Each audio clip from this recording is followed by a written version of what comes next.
Leavenworth Natural Resources and Sustainability. Preserving and managing natural resources plays into all aspects of a community's environmental, social, and economic well-being.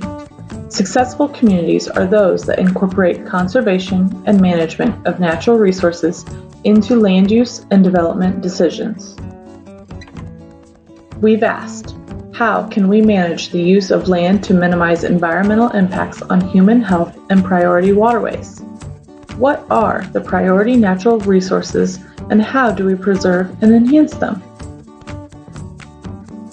We are recommending our open spaces be connected and protected, especially the important natural habitats and our riverfront.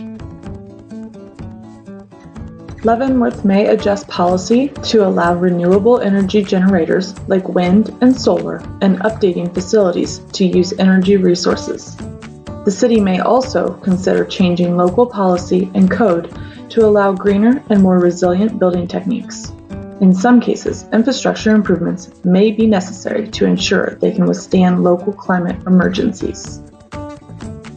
Our goal: restore, connect, and protect natural habitats and sensitive lands and waterways. We've identified stabilizing floodplains and creek riverbanks as one of the ways we may meet this goal.